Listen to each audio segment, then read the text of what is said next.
Hello friends, welcome to my channel Profit Learning.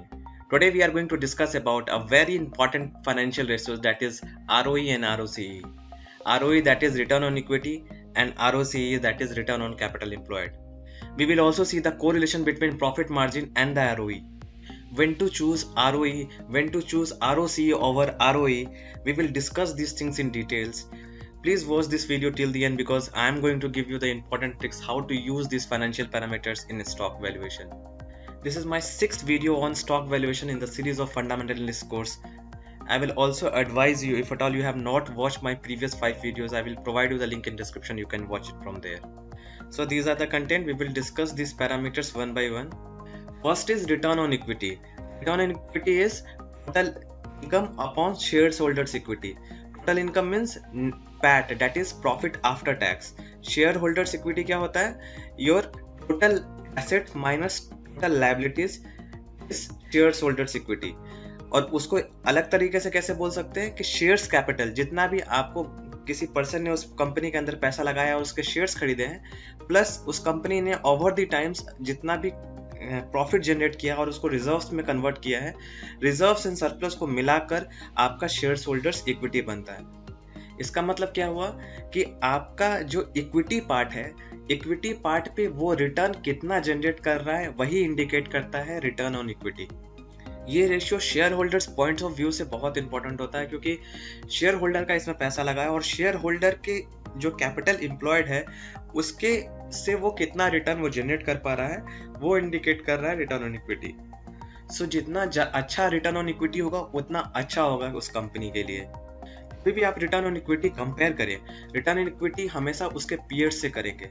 तो ideally हम क्या मान के चले, अगर इंडस्ट्री का जो एवरेज होगा उससे ऊपर अगर फॉल कर रहा है वो कंपनी को आप अच्छा मान सकते हैं. ऐसे एज ए जनरल अगर हम बात करते हैं तो मिनिमम 15% का रिटर्न ऑन इक्विटी जरूर होना चाहिए. Less than 10% of equity call poor, और 10 से 15 इज एवरेज. बट आपका हमेशा एवरेज से ऊपर होना चाहिए, दैट इज 15% से रिटर्न ऑन इक्विटी ज्यादा होना चाहिए. लेकिन रिटर्न ऑन इक्विटी बहुत बार एलिवेटेड भी दिखता है.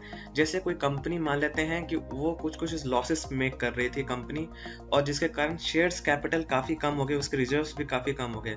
अगर उसने एक बार अगर प्रॉफिट रिपोर्ट कर दिया तो उसके रिटर्न ऑन इक्विटी काफ़ी हाई होगा क्योंकि उसका डिनोमिनेटर पार्ट जो होगा वो काफ़ी कम होगा, तो रिटर्न ऑन इक्विटी काफ़ी हाई हो सकता है. तो ये सब पैरामीटर्स आप जरूर देखें. जब भी आपको बहुत ज़्यादा रिटर्न ऑन इक्विटी अगर दिखता है तो आप इस पैरामीटर को भी जरूर देखें. और भी बहुत तरीके हैं जिसमें रिटर्न ऑन इक्विटी काफ़ी एलिवेटेड दिखाया जाता है. जैसे सपोज अगर मान लेते हैं कि कोई कंपनी ने बोरिंग्स ले रखे हैं और उनके पास शेयर होल्डर्स इक्विटी भी है, तो बोरिंग्स के ऊपर भी आप रिटर्न जनरेट कर रहे हो.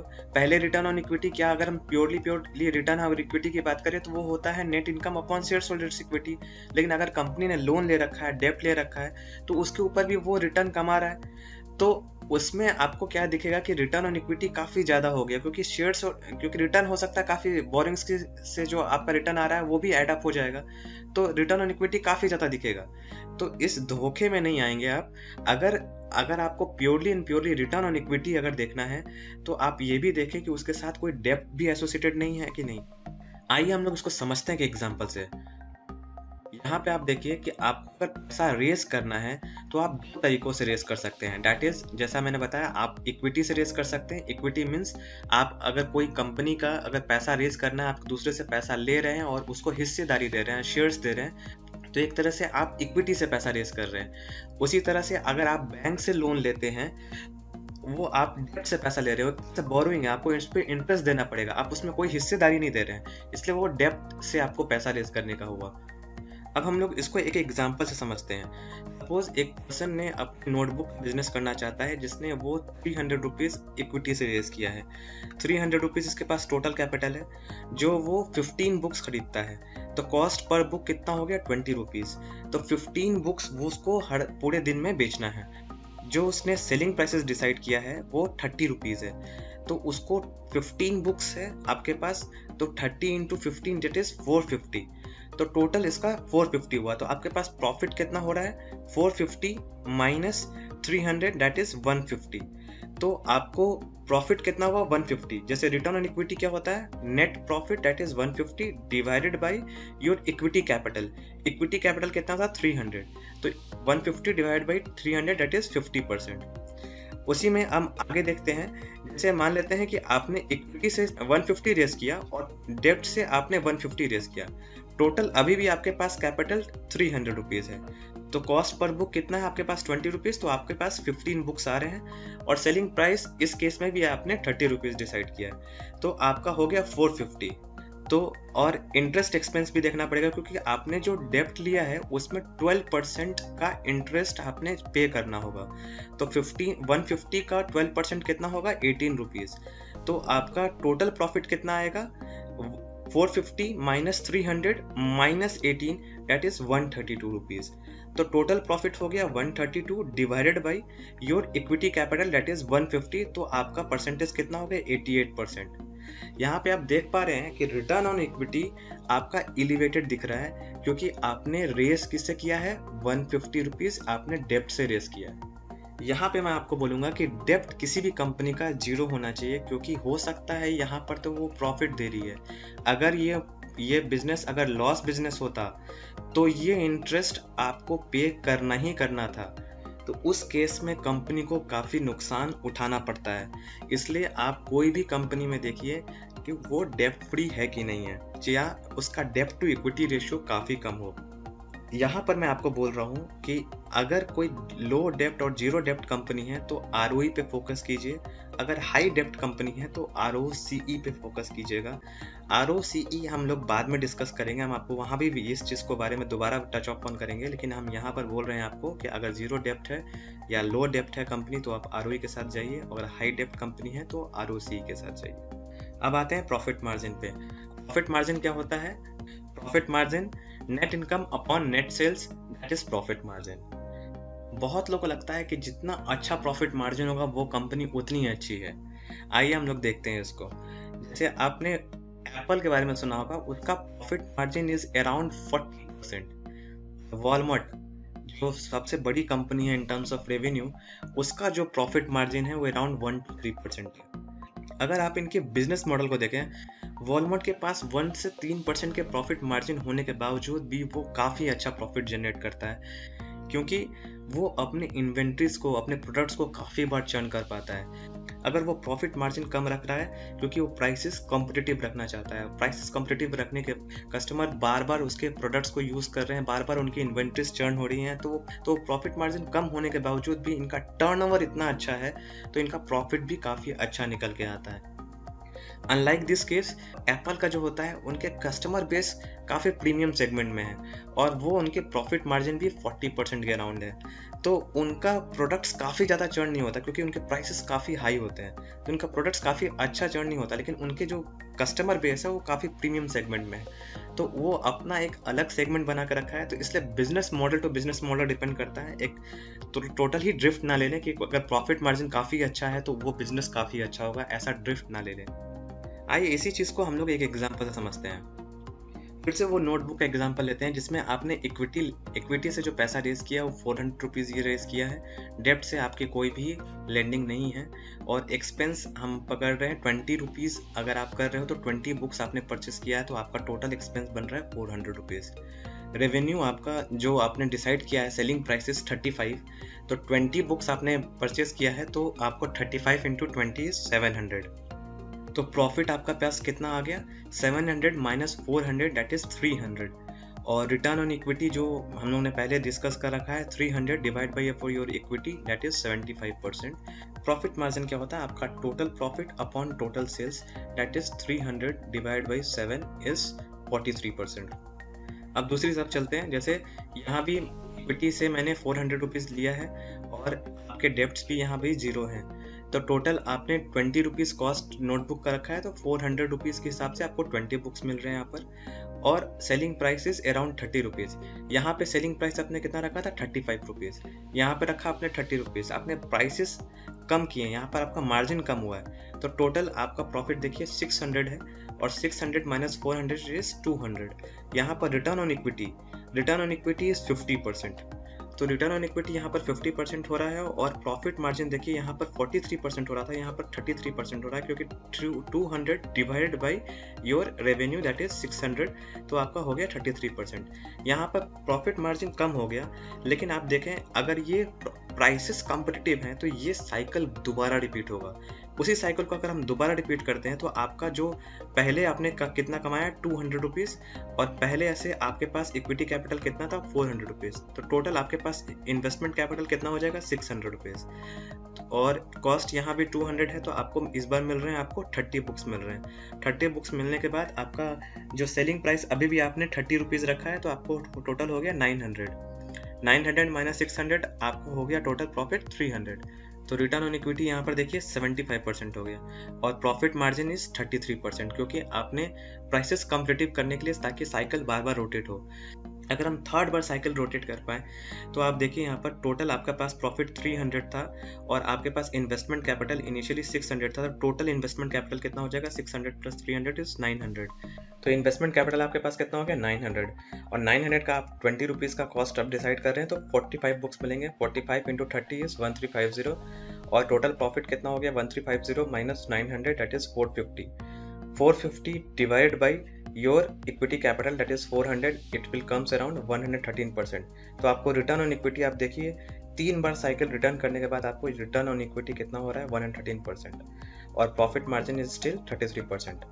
तो आप देख पा रहे हैं कि रिटर्न प्रॉफिट मार्जिन 43% है, यहाँ रिटर्न ऑन इक्विटी जो है 75% है, और यहाँ पर 33% होने के बाद भी रिटर्न ऑन इक्विटी काफ़ी अच्छा है दैट इज 113%। इसलिए प्रॉफिट मार्जिन अगर बहुत ज़्यादा है तो बहुत ज़्यादा खुश होने की ज़रूरत नहीं है, आपको ये भी देखना होगा कि वो प्रॉफिट कितना कमा पा रहा है, उसके रिटर्न ऑन इक्विटी उस प्रॉफिट मार्जिन से कितने आ रहे हैं। अब आइए हम लोग इसको एक लाइव स्टॉक एग्जांपल से समझते हैं। मैंने यहाँ पर screeners.in खोला है, यहाँ पर आप डाल दीजिए ZS Wellness। यहाँ पे देखिए इसका operating profit margin is 16.9%, but return on equity is 5.28% only. तो ऐसा नहीं है कि प्रॉफिट मार्जिन अच्छा है लेकिन फिर भी रिटर्न ऑन इक्विटी काफ़ी अच्छा नहीं निकल पा रहा है। एक और एग्जांपल लेते हैं, डी मार्ट का एग्जांपल ले लेते हैं, वेन्यू सुपरमार्ट।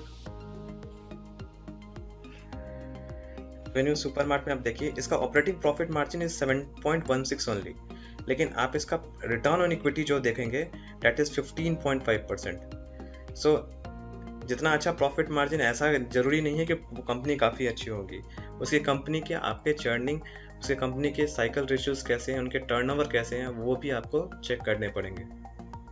अब आते हैं हम लोग ROC पर, that is return on capital employed. Return on capital employed क्या होता है? It is EBIT upon capital employed. EBIT is what? EBIT is earning before interest and tax. Capital employed क्या होता है? कैपिटल एम्प्लॉयड आपका reserve plus equity capital plus आपके borrowings, उसको निकालेंगे कैसे? Capital employed is total asset minus current liabilities, वो ultimately आपको दे देगा कैपिटल एम्प्लॉयड कितना है। मींस उस कंपनी के अंदर पैसे कैसे लगे हुए हैं। पैसे कैसे लग सकते हैं? Shares holders equity that is surplus reserves plus equity capital plus उसके बोरोइंग्स या डेब्ट। रिटर्न ऑन इक्विटी में हम लोग सरप्लस और एक शेयर्स कैपिटल ले रहे थे, यहाँ पर आप उसके बोरोइंग्स पे ले रहे हैं, और वहाँ पे क्या होता था कि आप यहाँ पर नेट इनकम लेते थे, लेकिन यहाँ पर हम लोग देख रहे हैं EBIT that is earning before incomes and tax. बहुत सारे एनालिस्ट EBIT के जगह पर यहाँ पर ऑपरेटिंग प्रॉफिट प्रेफर करते हैं, क्योंकि ऑपरेटिंग प्रॉफिट मतलब ऑपरेशनल फ्रंट पर वो कंपनी कितनी अच्छी कर रही है वो उसको इवेल्युएट करता है ROCE। मतलब अगर वो कंपनी में आपका कैपिटल भी लगा, इक्विटी कैपिटल भी लगा है, प्लस डेब्ट भी जितना भी है वो लगा है, वो दोनों को मिलाने पे वो कितना अच्छा वेल्थ ऑपरेशनल फ्रंट पे कर पा रही है, उसको रिप्रेजेंट करता है ROCE। ROCE is very important financial ratios जो हर एक इन्वेस्टर और हर एक स्टॉक एनालिस्ट को देखना चाहिए कि उसके ROCE के नंबर कैसे आ रहे हैं। तो रिटर्न ऑन कैपिटल एम्प्लॉयड जितना ज़्यादा होगा उतना उस कंपनी के लिए अच्छा है। आप जब भी return on capital employed compare करें वो हमेशा उसके पीयर्स या सेम कंपनीज के साथ ही करें, जब मैं रिटर्न ऑन इक्विटी आपको समझा रहा था, वहाँ पे मैंने बोला था कि आपका अगर रिटर्न ऑन इक्विटी आपको तब देखना चाहिए जब वो डेप्ट फ्री कंपनी है, तो आप रिटर्न ऑन इक्विटी के साथ जाएं। अगर उसके साथ डेप्ट एसोसिएटेड है तो आप रिटर्न ऑन कैपिटल एम्प्लॉयड के साथ जाएं, क्योंकि यहाँ पर कैपिटल एम्प्लॉयड में आपके बोरोइंग्स भी आ रहे हैं। उनके बोरोइंग्स लेने के बाद भी आप कितना अच्छा ऑपरेशनल फ्रंट पे आपकी एफिशिएंसी है, वो इस जो आरओसी है वो रिप्रेजेंट कर रहा है। वहाँ पे मैंने आपको ये भी बताया था कि अगर मान लेते हैं कि कंपनी के बोरोइंग्स हैं, तो आपको रिटर्न ऑन जो इक्विटी है वो काफ़ी ज़्यादा एलिवेटेड दिखती है, क्योंकि आपके जो रिटर्न आपके बोरोइंग से आ रहे हैं वो इंक्लूड नहीं होता रिटर्न ऑन इक्विटी में। इसलिए रिटर्न ऑन कैपिटल एम्प्लॉयड आपको वहाँ पर वेल है, वो फेवरेबल रेशियोज है आपको देखने के लिए। रिटर्न ऑन इक्विटी में एक और प्रॉब्लम है, जैसे बहुत बार क्या होता है कि कंपनी डिविडेंड्स अनाउंस कर देती हैं। डिविडेंड्स अनाउंस करती हैं तो मतलब उनके रिजर्व्स जो है, डिविडेंड्स किससे दिए जाते हैं? उनके रिजर्व से। टोटल उनके जितने भी प्रॉफिट होते हैं, प्रॉफिट से जो भी ऑपरेटिंग फ्रंट पे जो इन्वेस्टमेंट लगना है वो इन्वेस्टमेंट निकालते हैं, प्लस जितना भी सरप्लस अमाउंट होता है वो उनके रिजर्व्स में चले जाते हैं, और जितने भी डिविडेंड्स देने होते हैं वो रिजर्व से दिए जाते हैं। तो अगर मान लेते हैं कि कोई कंपनी काफ़ी ज़्यादा डिविडेंड रिलीज करती है, तो उनके रिजर्व्स एंड सरप्लस क्या होंगे? कम हो जाएंगे। अगर रिजर्व्स एंड सरप्लस कम हो जाएंगे तो उस केस में रिटर्न ऑन इक्विटी आपको जो दिखेगा वो ज़्यादा दिखेगा। तो आप जब भी हाई डिविडेंड वाली जो कंपनी है उनके आप आरओईसीई या आरओई नंबर देखेंगे वो ज़्यादा दिखेंगे, तो उससे आपको ये भी आइडिया लगना चाहिए कि जो एवरेज डिविडेंड दे वैसी कंपनी अगर आरओई अच्छा जनरेट कर पा रही है तो वो कंपनी को अच्छी माननी है। ऐसा नहीं हो कि कोई हाई डिविडेंड वाली कंपनी अगर ऐसी है और जिसका आरओई नंबर काफ़ी एलिवेटेड दिख रहा है, उसको आप अच्छा मान लें। आइए हम इसको एक लाइव एग्जांपल से भी समझते हैं। मैं एग्जांपल लेता हूँ कैडिला हेल्थ केयर। यहाँ पे देखिए कैडिला हेल्थ केयर का जो डेप्ट है वो 8000 करोड़ का है, और इसकी रिटर्न ऑन इक्विटी इज 13.84% और return on capital employed is 11.83%। तो नियरली अबाउट 2% का डिफरेंस आ रहा है return on equity, return on capital level, because of this डेप्ट। क्योंकि डेप्ट में आपको डेप्ट इंक्लूड नहीं हो रहा आपके उसके रिटर्न जनरेट करने में, debt is return on equity में। इसलिए आप जब भी देखें रिटर्न ऑन इक्विटी और रिटर्न ऑन कैपिटल एम्प्लॉयड, तो आप उसका डेप्ट जरूर देखें कि वो कैपिटल मतलब वो कहाँ से रेस कर रही है, तो वो आपको उस चीज़ को देखना ज़रूरी है। यहाँ पे मैं आपको ये भी बताऊं कि डेप्ट आप कोई भी बैंकिंग सेक्टर के लिए नहीं देखें, क्योंकि बैंकिंग सेक्टर एक कर्जे लेने का ही बिजनेस है कि वो किसी और से पैसा लेती है, हम लोग से पैसा लेती है, उसको हायर चार्ज पे दूसरे को लोन देती है, तो एक तरह से डेप्ट ही बिजनेस होता है। सो डेप्ट हम लोग को बैंकिंग सेक्टर के लिए नहीं देखना चाहिए। क्या क्या पैरामीटर्स देखने होते हैं बैंकिंग सेक्टर्स के लिए, मैं एक सेपरेट वीडियो बनाऊंगा कि how to do the stock valuation of bank stocks, उसके लिए मैं सेपरेट वीडियो बनाऊंगा। अब दूसरा पार्ट डिस्कस करते हैं कि डिविडेंड लेके भी आपका रिटर्न ऑन इक्विटी ज़्यादा दिया जाता है। आप जैसे कोई एग्जांपल लेते हैं high dividend stocks, that is Coal India, देखो जो काफ़ी ज़्यादा डिविडेंड देती है आपको। कोल इंडिया में देखोगे आपका डिविडेंड है 9% का डिविडेंड है, तो means it is more than FD stock. और इसका जो रिटर्न ऑन इक्विटी आप देखो 57% है रिटर्न ऑन इक्विटी। 57% इसलिए है क्योंकि इसके जो सरप्लस हैं वो ज़्यादा नहीं होते हैं, क्योंकि ये काफ़ी ज़्यादा आपको डिविडेंड के फॉर्म में दे देती है। अगर डिविडेंड के फॉर्म में दे देती है तो उसका जो इक्विटी जो नीचे डिनोमिनेटर का जो पोर्शन है इक्विटी कैपिटल का वो कम हो जाता है, जिसके कारण आपको रिटर्न ऑन इक्विटी या रिटर्न ऑन कैपिटल एम्प्लॉयड आपको थोड़ा एलिवेटेड दिखता है। तो आई होप आप ये समझ पा रहे होंगे कि कैसे इस फाइनेंशियल पैरामीटर्स को आपको देखने होंगे कि रिटर्न ऑन इक्विटी के साथ आप अपना डेप्ट भी चेक करें। रिटर्न ऑन कैपिटल एम्प्लॉयड आप किस कंपनी को देखना चाहिए, जो डेप्ट ड्रिवन कंपनी है उसके लिए रिटर्न कैपिटल एम्प्लॉयड आप जरूर देखें। तो ये सारी चीज़ें आपको ध्यान रखनी है जब भी आप फंडामेंटल एनालिसिस करें कोई भी स्टॉक की। तो आई होप आपको ये क्लियर हो गया हो कि रिटर्न ऑन इक्विटी क्या होता है, प्रॉफिट मार्जिन और रिटर्न ऑन इक्विटी के जो कोरिलेशंस हैं, जो एग्जांपल्स के साथ मैंने आपको समझाया है, शायद आपको वो क्लियर हो गया होगा। रिटर्न ऑन कैपिटल एम्प्लॉयड क्या होता है वो भी मैंने आपको यहाँ पे एक्सप्लेन किया है। आगे हम लोग और भी फाइनेंशियल पैरामीटर्स डिस्कस करेंगे जो आपको वैल्यू स्टॉक पिक करने के लिए आपको मदद करेंगे। सो आई होप ये वीडियो आपको अच्छा लगा होगा। अगर ये वीडियो आपको अच्छा लगा प्लीज़ हिट लाइक बटन। अगर आपके कोई सुझाव हैं या आपको कुछ चीज़ें पूछनी है तो आप कमेंट बॉक्स में लिख सकते हैं, या कोई भी डिफरेंट फाइनेंशियल पैरामीटर्स जो उसको आपको क्लैरिटी चाहिए वो भी आप अपने कमेंट बॉक्स में लिख सकते हैं। और please share this video with your friends and family so that they can also learn this stock valuation. So that's all from my side. Thanks for watching. Happy investing. Thanks for watching. You can subscribe to my channel Profit Learning for more updates regarding financial markets, and don't forget to press bell icon for latest financial videos. If you like this video, please hit like button and share this video with your friends and family. Do write in a comment section for feedback, clarification or any suggestion. Happy investing.